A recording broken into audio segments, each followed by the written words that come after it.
Welcome to Uncluttered and Unfiltered, the podcast urging you to let it go and don't look back, with nationally acclaimed professional organizer Christine Stone and self-proclaimed hot damn mess radio and TV personality Eden Kendall.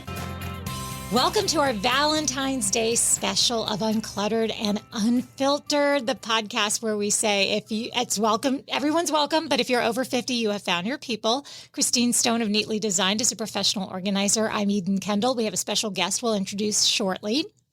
But we have been teasing this for a while. For our Valentine's Day episode, we are going to talk about it. We're going to talk about sex over 50. Yes, we are. But we're not going to just sit here and talk about it amongst ourselves. No. The doctor that is joining us, the physician, she is actually my OBGYN, and she's wonderful. She has held my uterus in her hands, and she has been... Okay, here we go. There's no such thing as TMI in this episode. I'm just going to tell you. I know. I have to get the giggles out. Get your giggles out, because we're going to be talking about sex. We're going to be talking about sex toys. We're going to be talking about arousal. Okay. The word orgasm might come up. Okay. Are you turning red? I'm ready. I've been anticipating this episode, so I'm ready. Dr. Rebekah Richmond, welcome. Hi, girls. Hey. I'm excited. Well, nice to meet you. Nice to meet you. Let's get right into it, because sex over 50, if you were to ask somebody in their 20s if that still happened, they might even say, what? That happens over 50? It does. It can. Yeah. And so do you find that this is a concern of your patients that are over 50? So it's a big complaint for sure, and honestly, really starts in your 30s. Our hormones start to change in our 30s. And then average age of menopause is 51. So, hormones drastically change at that point. And it's a big question, big concern. Now, hormones is certainly a big reason for it. There are probably a lot of other reasons too why somebody's sex drive would wane that are beyond that. But let's focus in on the hormones. Is there one particular hormone that drives it without getting too technical? So, yeah, you're right. Absolutely. There's a thousand reasons to have a low libido or a low sex drive. But after 50, yes, our estrogen and progesterone in our bodies starts to decrease. And with that decrease, it's really estrogen driven. With that decrease in estrogen, then a lot of things start to happen. Okay. Yeah, mainly we get some vaginal dryness, which is kind of the beginning of the end. Yeah. Bum, bum, bum. Yeah. Right. And so, as our bodies are made to procreate, and after 50, we don't procreate. So the thought process, why should we want to have sex if we can't procreate? But clearly that's not the case. And so we have ways around that. We have ways to give back estrogen and help improve that. What about for the women who can't use estrogen either due to breast cancer linking or, anything? Is there anything beside, because I think estrogen, like she said, plays a huge role. So if you can't supplement it or do anything because of a cancer family history, is there anything else? Yeah, great question. So estrogen certainly is our first line therapy, and we do have very low dose, minimal amounts of estrogen that we can often give in the vagina, even in patients that have breast cancer. Okay. But beyond estrogen, our really first go-to is to make sure patients know you need lubrication. And that's the main thing to start intercourse going. And so I always tell patients, sit with some lubrication by your bedside, put that on before anything starts to happen, bring it into foreplay. Just make sure you have a bottle of lubrication. My favorite is Uber Lube. You can buy it on Amazon. It comes in a beautiful plastic. Why is it your favorite? It's the base for the lubrication, makes it easier, not as sticky, doesn't get dry. When you've been at intercourse for a while and it starts to get dry, and then you got to add more lubrication, then it's just sticky and nasty. It takes you out of the mood. So Uber Lube's a really good lubrication. For maintenance therapy in patients who do have breast cancer and want to stay away from estrogen, we use some products with hyaluronic acid in them. The hyaluronic acid builds up that collagen in the vagina, so just helps again with lubrication, natural lubrication, and it's little gels or inserts that you use about every 3 days. And it's maintenance. You got to stay with it. So don't buy the hyaluronic acid off the face area at CVS. You're talking about it should be a totally kind. Different. Nope. Good question. Yeah. No, it goes right into the vagina. It doesn't burn. It's just, I know it sounds a little caustic, but it's not. But it does. It builds up collagen. So it's a really good option. Is there a Viagra for women? That's a great question. Don't we need that, right? Right. No, there's not a Viagra for women. We are very complicated human beings. And so, unfortunately, it's not that easy. It's not that simple. There's different parts of our brain that lead to different parts in our vagina and our clitoris that really require stimulation. And so it's not as simple as giving Viagra. There are certain medications that we can use that are geared towards libido. One on the market right now is called Addyi. Oh, I heard about that. Yeah. So Addyi's an option that came over to the U.S. from Europe quite a few years ago, and came with a few warnings, which we've been able to take away. And it works sometimes, but you have to have realistic goals. It's not going to make you want to have sex every day again. Right. But if we're at a once a month and we want to get to a once a week, it might be something that's an option. Well, there you have just stumbled upon another big question. What is the right amount? And let's say, now obviously it's different if you're single and dating, or if you're a married couple, and if you're newlyweds. And I mean, every family is different, but let's just go with, you're in your 50s, you've been in with the same partner for many, many, many years. Is there how many times a week is normal, or is that just a dangerous thing to even consider? It's different for everybody. But, and it depends what works in your relationship. And let's face it, the men are sometimes going through some changes too. And so really it's a conversation to have with your partner. On average, I will say, when we've done the studies and we looked at testosterone in the past, when we've done all these studies, we have found with intervention, we're looking at more sexually satisfying episodes per month. And so the interventions often improve sexually satisfying episodes by 1 to 2 times per month. So on average, I would say once a week, sex is something that works for both partners. Okay. And the interventions you're talking about is, actually sitting down and really discussing, really thinking about it, maybe adding a hormone, adding a different kind of lubricant, the hyaluronic acid, those kind of things? Starting with vaginal health first, get that in tip-top shape with good lubrication, because, if you're having pain from vaginal dryness, and who's going to want to have sex? Right. So, and some of those interventions, the vaginal estrogen can bring more blood flow back to the clitoris. So, I often ask patients, once you do start having sex, are you able to achieve an orgasm? And is that orgasm just as good as it used to be? Because sometimes those go away. Those go away too. Well, that is my question. It seems like, I know, and this is probably estrogen related as well, but desire, when you don't feel desired, or you don't feel like, you felt like when you were in your 20s, 30s, 40s. And so the desire kind of wanes.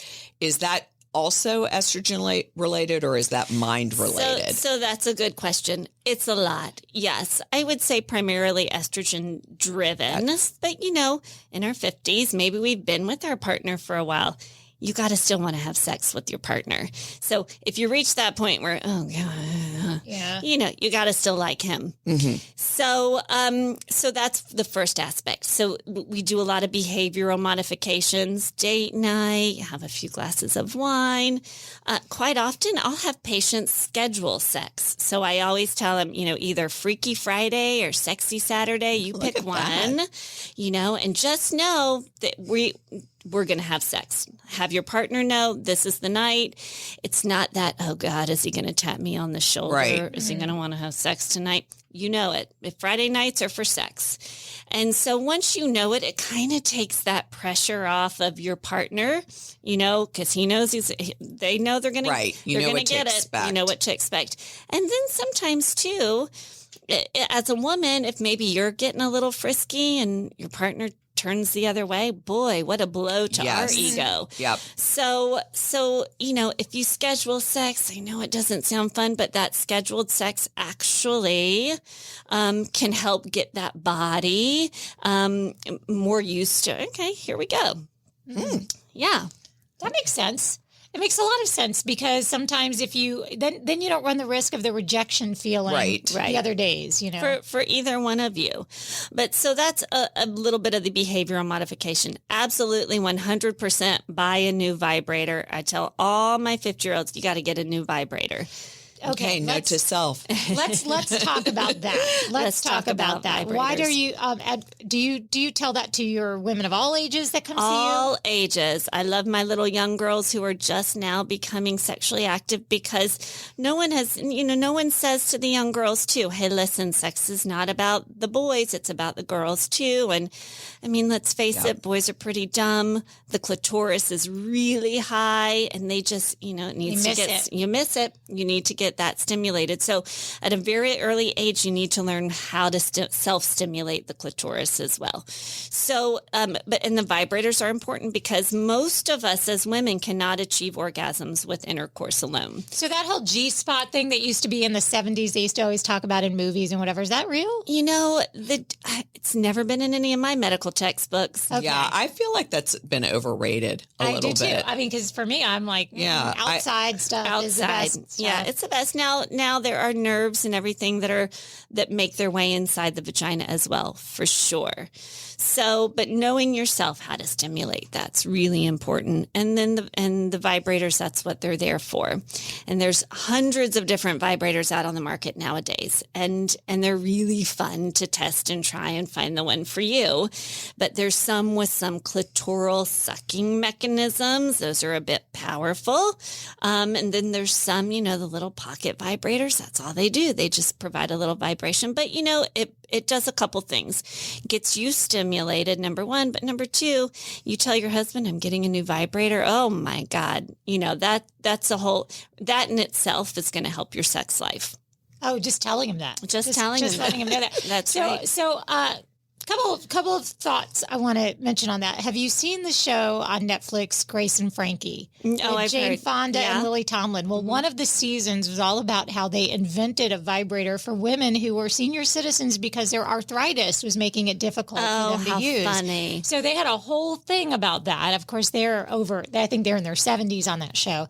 But I thought that was funny. That's great. great. And then another thing is, they have all those parties, or they used to. It used to be a bigger thing, I think, in the 90s and early 2000s, where people would have those parties, like a Tupperware party, but for sex toys. Yeah. Oh, yeah. And so they were selling a hairbrush that vibrated, and everyone's like, at the party. And they were like, that is so that if someone hears through the door the vibrating sound, you can open up and be like, it's just my hairbrush. Oh my gosh, that's great. I have to say they've come a long way with vibrators. And so, it's not your mother's vibrator anymore. Yeah, I feel like people think when they think of a vibrator, they think of I'm not like trying to pander or get, gross, but there's the word dildo, which to me always means something that you stick up there. Right. And then there's like outside. So there's different, different kinds. Yep, lots of different kinds. Mm-hmm. I think that's a big tee-hee-hee and very personal. Like I rarely have conversations with other women about that kind of thing. Yeah. But it's something that could be normalized, I guess. Yeah. But it's really not that. They sell them on Amazon now. In fact, they sell them at your local CVS as well. That's right. Mm-hmm. That's right. They do. So there you have it. So, okay, we've covered how often, we've covered some of the medical reasons why and some of the psychological reasons why. What about, and I know we have a lot of people listening right now that are, and I actually looked up some questions women over 50 might have about sex. And so I know for a fact we have some single women. And so once you know that you're not going to get pregnant anymore, do you still need to worry about condoms and birth control? Hi, it's Eden. I'm on TV every day, so how I look on camera and how I feel in what I'm wearing really matters. And that is why I love Armoire. I can rent beautiful, high-quality pieces that fit my style. I can wear them on air. I can wear them out to dinner. If I'm going on a trip, it's so easy to pack. And then I swap everything for something new. Now, Christine, who is, of course, a professional organizer, loves this. Because clothing rental, like from Armoire, keeps your closet from overflowing with clothes that you're never going to wear. With a clothing rental membership, you can build a stylish and very personalized wardrobe without any of the hassle and expense. First, you take a quick 5-minute style quiz. You pick your favorites. Then your items arrive at your door in as little as 2 days. And we love that Armoire is women-founded and women-led, and they even spotlight women-owned designers. Right now, try Armoire and get up to 60% off your first month. That's up to $150 off. Just check out armoire.style/UU podcast. That's ARMOIRE.style/UU podcast. It's in our show notes. Try it today and never worry about what to wear again. This February, show yourself some love. Hearts for Minds is making self-care simple with Self-Care Bingo. Turn self-care into a fun, rewarding game where each square represents a simple wellness task. Wear fuzzy socks, buy yourself flowers, plan a friend date. Each completed square becomes a small victory. Taking time to care for your mental health isn't selfish. When you prioritize your well-being, you show up better for everything that matters. Download your free February self-care bingo card at heartsforminds.com because caring for your mind isn't selfish, it's essential. Answer would have to be yes because of STDs, but you Absolutely, yeah. And it's an interesting topic to bring up, especially in the wake of HPV and what to do with abnormal Pap smears and that kind of thing. And so, yes, a lot of times I have newly divorced women who are coming in and maybe interested in starting to date. And so I tell them, you know what? Hey, listen, the Gardasil vaccine that we give to our young girls to help prevent cervical cancer is something that I would consider. And any woman going through a divorce is going to have new sexual partners. So you do still worry about STDs. Mm-hmm. So condom use, yes. Birth control, nope. We come out of that. Yeah, as long as you're in official menopause. Now, we have to know that you're in menopause because you can get pregnant at 50 if you're still ovulating. Oof. I'm way past that. Thank God. Yeah. I liked oof. Yeah. Spelled OOF. Yeah. but if that's not, on your agenda to have another baby at over 50, then yeah. So did you have anything else? Well, I think a lot of it for women over 50 is also psychological. Either, like you said, they've been divorced and they're getting back out there again. And it's such a different world now. I mean, it's the dating apps and, a lot has been talked about porn and what men see versus what's real. Right. And that I think psychologically has hurt women only because they're being compared to something that really isn't realistic. Right. Absolutely. And let's face it, in menopause, our bodies are changing, and peri and premenopause, our bodies are changing. Metabolism changes. And so, it's psychologically, it's a hard thing, a very difficult thing for women to see in the mirror. And what starts our desire is how we feel about ourselves. So you're absolutely right. And it is tough. Let's talk to you about vaginal rejuvenation, which is, I think it was a TV show I was watching or something. I mean, I get a lot of my references are just from fictional TV shows, so you'll have to forgive me. But in this particular episode, there was a guy talking about how he's out in the dating world, but if they've had babies, they better have had the surgery, the vaginal review. But I think about that. I'm like, oh my gosh, how would you know? If you were all of a sudden thrust back out there, I wouldn't know what the expected body hair situation du jour is these days. Mm-hmm. I wouldn't know if I'm, tight enough, you don't know. No. Yeah. These are all things that go through everybody's mind. And so not just in newly single women and starting to date, but in, in all women, oh my gosh, is my vagina tight enough? What's going on down there? So, in menopause, once our bodies lack estrogen, actually things do go in the opposite direction. Yeah. And unfortunately, we get a little too tight sometimes, and it becomes painful for us as women, which is where that vaginal estrogen comes into play, where the lubrication comes into play. But along the lines of vaginal rejuvenation, gravity is going to take effect everywhere. And our labia does change. Our labia majora starts to droop. Our labia minora, that's the smaller lips on the inside, get a bit bigger and they hang more and they can get in the way. Or some women just worry about what it looks like down there. And can we fix that? I mean, yeah, there are some surgical procedures we can do to help. I always try everything else before that because, you're cutting on nerves that are pretty important down there. But there are things that can help, certainly. If it is a psychological barrier, then let's take care of it, because if you're going to have better sex because you've gotten past that barrier, then fine, we'll do it. But there's new products out on the market. Mona Lisa, I don't know if you've heard of that. These vaginal lasers, at the end of the day, they're all there to stimulate collagen, because it's that collagen stimulation that tightens and firms things up. So when you're watching these shows and they're showing you the lasers that you like sit on the chair and all of that, that actually does have a... So the chair, that's a lot for some urinary incontinence to build up muscle floor and get that nice and tight. So speaking of the pelvic floor, could that have a big bearing also if your pelvic floor is out of whack or not strong?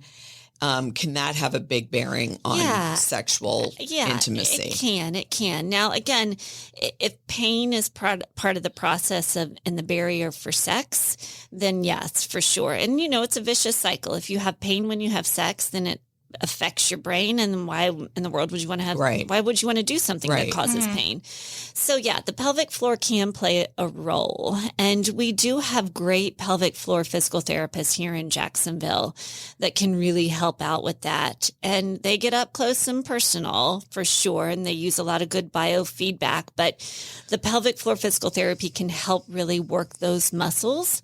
And I always tell my patients, you've got a personal trainer for your vagina. And that's what they do. If your bicep's weak, what are you going to do? You're going to go work out your bicep and build that up. Same thing with the pelvic floor. Absolutely. And are Kegels really as important as they say? They are. I mean, it helps with the musculature for sure.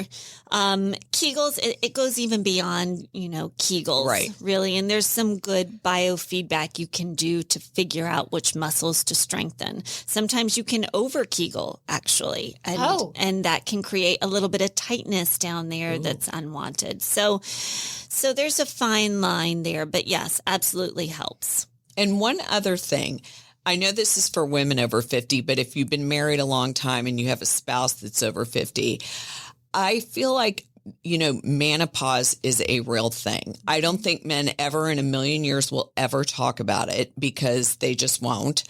But I think that women sometimes can get a bad rap when it comes to men not having desire either, or men not wanting to talk about the changes going on in their own body. And then that kind of leads back to how a woman is feeling. Right. Because we all think everything's about us, or, that we're doing something wrong, or blah, blah, blah.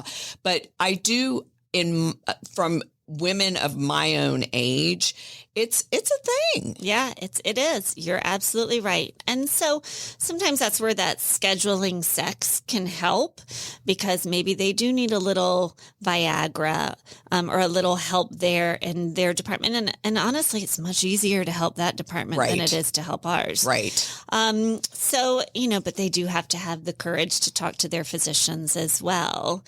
But it gets a bit turned around on us. Right. And so, the boys are a little bit trickier when it comes to admitting there's an issue. Yeah. Now, not every gynecologist is as researched as you are on this. I mean, you've really made this your very forward thinking, very sexual positive. I don't know how you would describe that. I mean, although you've, like I said, you performed my hysterectomy, you've delivered so many babies in Jacksonville, but this is something where you really have honed in and you're very open and willing to talk about it and passionate about it. Is that, do you think that's rare or do you think that's common? Well, I think, when we're going through residency and through training, we're trying to keep our head above water. We're trying to learn everything there is to know about keeping women alive through childbirth. And we don't focus a lot on menopause. So, we're doing a little bit better job now, but I think it's kind of, you learn yourself. And let's face it, I'm a woman too. And unfortunately, I went through menopause at 39. Oh, wow. So I had to figure a lot of things out on my own. And I think I've told Eden before, if it's out there, I've tried it. Yeah. I try everything to see. And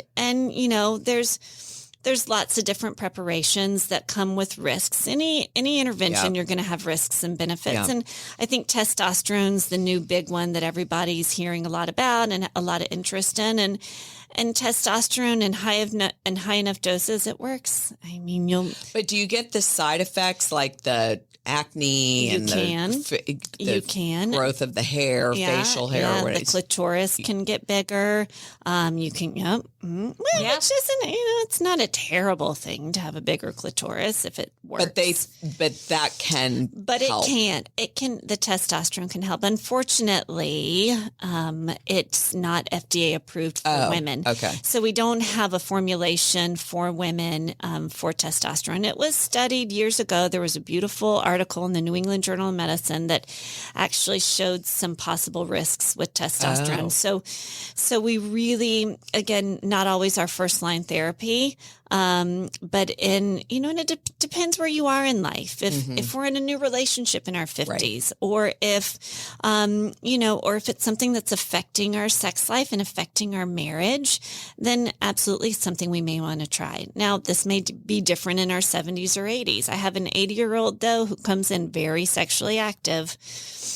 She's a hoot. And so she doesn't want to let go of any of her hormones. God love her. I know. Right? Yeah. So I know you can't really talk in specifics. Is she single? Is she dating around? Or like, she's dating. Okay. She's dating. All right. I know that's none of my business. I just kind of think, love her. Love her. Yeah, I know. Okay. Goals. You gotta have goals. Gotta have goals. Exactly. Right. So, but the testosterone's a good one, and so I've been through it, and I think maybe that's why I feel so passionately about it. There are some true medical organizations in the fields of gynecology that have meetings every year that I go to, and so we deal a lot with sexual health, and it's more out there and it's being spoken about more.